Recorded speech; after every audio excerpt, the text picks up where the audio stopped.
There is nothing that grabs the attention more than passive income. A constant stream of income with minimum effort is a dream come true. We're all dependent on money one way or another, but constantly trading your time for money isn't a recipe for a joyful life, and passive income solves that problem. The first thing that comes into mind when we talk about passive income is real estate, because you probably paid rent at some point of your life. You paid someone's passive income. Wouldn't it be great if someone else paid you every month? It's easy to understand how real estate can be turned into passive income. However, stocks can be as passive as real estate. There are multiple ways to profit from the stock market, and one of them is by investing in dividend stocks companies that share their profits with their shareholders at the end of the quarter. These are the companies that have already established themselves in their respective industries and developed effective business models that allow them not only to make enough profits to invest back in themselves, but actually distribute part of it to their owners. But before investing in any dividend stock, it's important to pay attention to a few things. First of all, how long the company has been paying dividends. Sometimes there are companies that are struggling financially and start paying some dividends in order to attract investors to raise their stock prices. So the longer the company has been paying dividends, the better. Another factor worth paying attention to is how often the company has been raising its dividend payments. Every single year, we have inflation of at least 1.5%.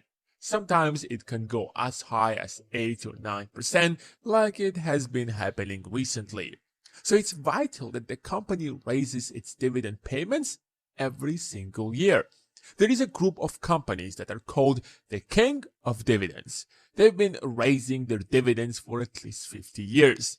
But not all companies have been around for over 50 years. That's why it's worth looking at stocks that are not on the King of Dividends list. The best dividend stocks are the ones that sell necessities, products that people constantly come back for. Take antibiotics, for example.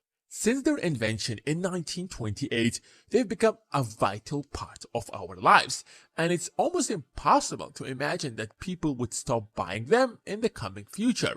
So companies that specialize in antibiotics and have been establishing themselves in this industry can expect a constant stream of income, at least in the foreseeable future.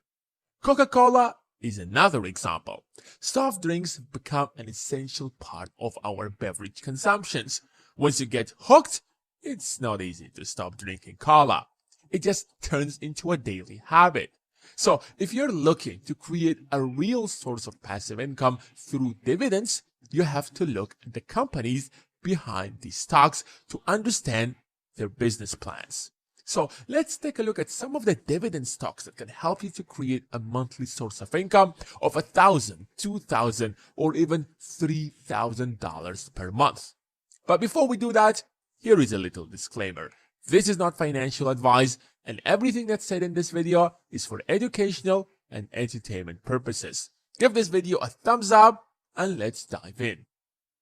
Number 1. Johnson & Johnson. Before looking at its dividend yield, let's take a look at its products. First of all, this company is so old that it's older than some nations. It was founded in 1886. It's literally an American icon.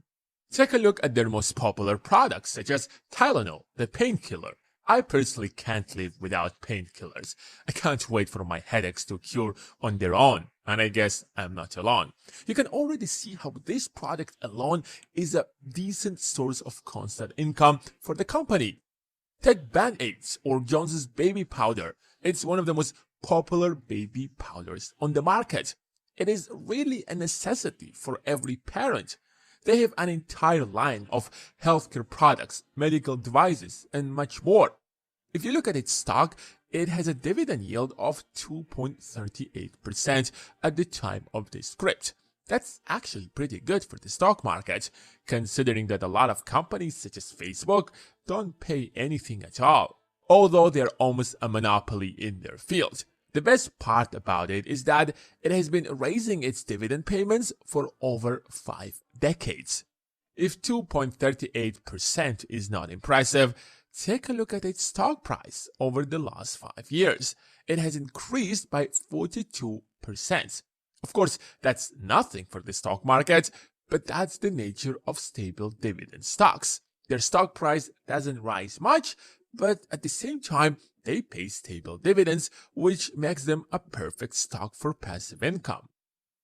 Number 2, energy companies. Energy companies are some of the best companies when it comes to dividends, but some of the worst when it comes to stock prices, especially when we are talking about traditional means of energy such as oil and gas. I mean, the business model is simple. Extract the oil, refine it, and sell it.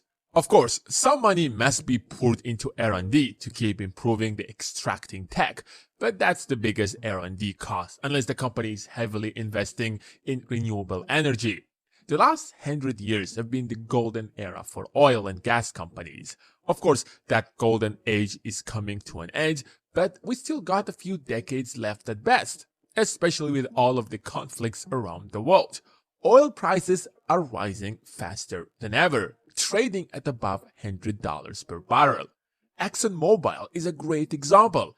It's one of the leaders in the industry with a market cap of $350 billion and a dividend yield of 4.2%. You have Chevron, which pays around 3.5%. BP has a dividend yield of 4.2%, or even Phillips 66, which pays an annual dividend of 4.25%. But be careful with oil and gas companies because their stock prices heavily fluctuate as oil prices jump up and down. Number 3, Procter & Gamble. Everyone knows this company. It's a direct competitor of J&J, since it also specializes in a wide range of personal health, consumer health, and personal care and hygiene products. It has been in the market since like forever, selling absolute necessities, which makes its business model perfect for constant cash flow. Over the last 5 years, the stock price has almost doubled. Again, not impressive. But the dividend yield of 2.26% is what makes it attractive. The companies that pay such dividends never experience such a significant rise in the stock price because their stock price rises only when investors expect the company to expand significantly or come up with a revolutionary tech in the future, such as Tesla. Tesla's stock price doesn't represent the company today, but what investors believe it is going to worth in the future.